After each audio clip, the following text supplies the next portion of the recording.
Alright, welcome back to another episode of What's in the Shed. Let's go take a look. Did that one last week. The 63 we'll do next week. But I really... Nope, you already saw that one too, right?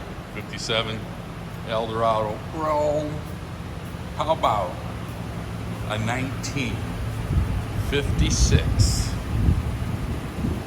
Continental Mark II. Yes, sir. There it is. All its glory. It's an older restoration. I bought it just like you've seen it. And it really is in great shape. It will come out of Missouri. It was sold to at the time, a famous country singer, Red Foley, and it does have factory air conditioning. I'm hoping that you can hear it run. It does. It runs excellent. Matter of fact, I'm gonna show you the interior first.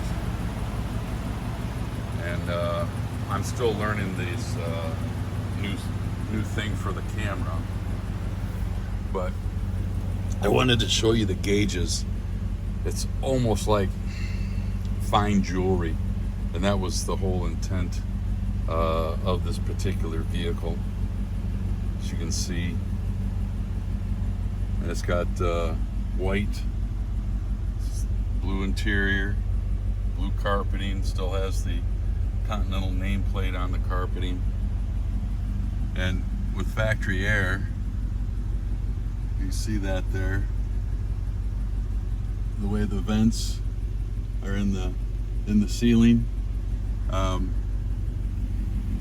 did a little bit of detailing on the motor,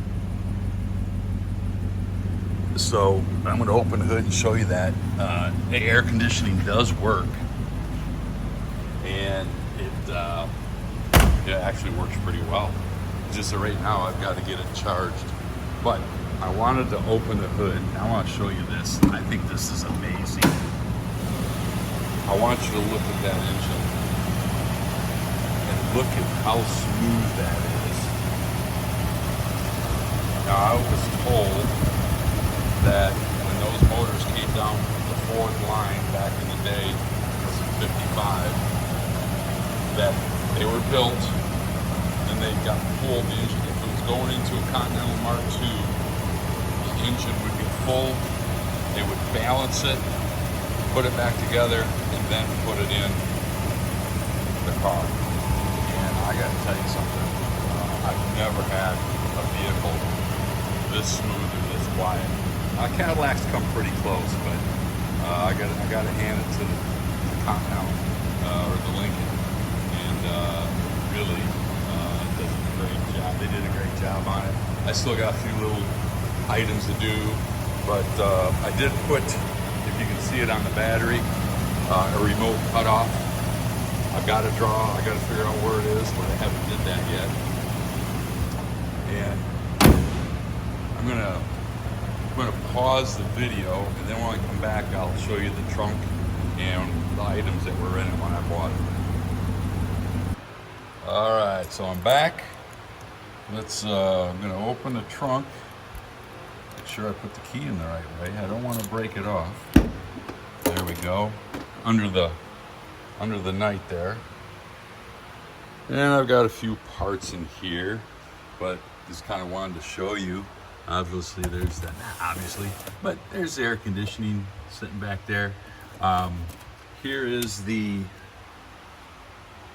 You read that, kind of the original bill of sale, and then we've got what else do we have here? Oh, just some fun facts on this particular vehicle. Hopefully you can read that. I'm not going to read each one. And let's see, what's the next one here? Most specifications. Oh, here we go. This is the certificate of title for the state of Tennessee. Kind of cool. And that's it in a nutshell in regards to some additional pieces. I do have some taillight lenses, but overall, I think, yeah, it's good. I love this car. It's one of my favorites. It's nice to drive. I did put an electric fuel pump on it. Let me give you a shot of the back seat here. The interior is original. Has not been dyed. I haven't messed with it. I just cleaned it. It's got a few spots of wear and tear, but you know what? I think for a vehicle as old as this, I think it's in pretty darn good shape. So, with that being said, what's in the shed is the 1956 Continental, and way down here, one emblem on each side, Mark II. And one thing that's kind of cool about these cars is these hubcaps were hand assembled. Everything about this car in 56 was meant to put it above everybody else, and it was the most expensive production car made in that time. And got the Cadillac in there. So there you go. One of my favorites, 56 Continental Mark II. Appreciate you. Don't forget to like and subscribe. Talk to you later.